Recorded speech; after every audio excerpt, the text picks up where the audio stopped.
ये भूपेंद्र भी हमारे साथ जुड़े हैं। भूपेंद्र, सबसे बड़ी बात यह है कई राज्यों से कनेक्शन सामने आया है, बड़ा नेटवर्क और एक कहा जा सकता है बहुत बड़ी धांधली हुई है। भूपेंद्र, सबसे बड़ी बात यह है कि जो कनेक्शन गुजरात से भी निकलकर सामने आए, सवाल उठ रहे हैं और सवाल लंबा यह है कि बहुत लंबा वक्त बीत गया है।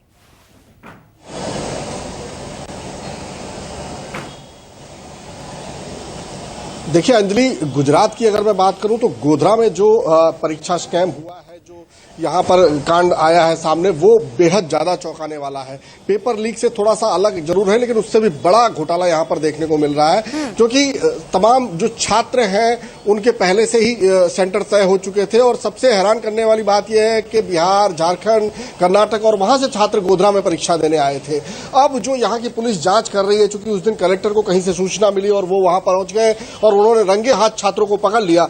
अब यहाँ पर सबसे अहम बात यह है कि जिस तरह की सूचना नेट से चाहिए थी गोधरा पुलिस को, वो उन्हें नहीं मिल पा रही थी। उन्होंने 2 बार मेल किया, 2 बार फोन किया और आखिरकार वो नेट के ऑफिस पे पहुंचे, तब जाकर उनसे कुछ जानकारियां साझा की गई है। अब ये जो जानकारी उनके सामने आई है उसमें बेहद चौंकाने वाले तथ्य हैं।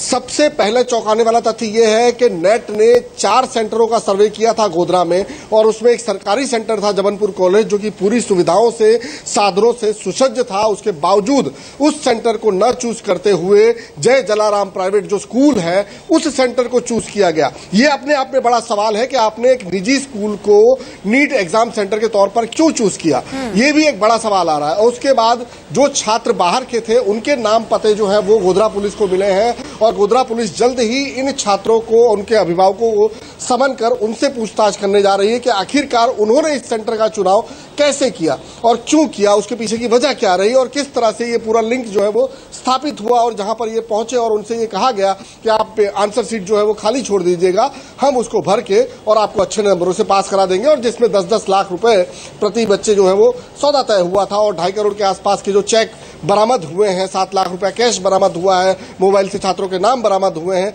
ये तमाम चीजें बरामद हुई है। लेकिन अब जो ये कड़ी जुड़ गई है नेट के साथ में कि किस तरह से नेट ने यहाँ पे 4 सेंटरों के सर्वे किए थे और उसके बाद एक निजी स्कूल को चुना, जो कि पुरुषोत्तम शर्मा वहां पर आचार्य थे, उसी के शिक्षक जो है ये जो कनेक्शन है वाकई बहुत चौंकाने वाला। और देखिए कई और इससे खुलासे होंगे, हमारे साथ बने रहिए। लेकिन लगातार बड़ी खबर यही है कि लगातार कई अहम खुलासे हो रहे हैं इस पूरे मामले को लेकर।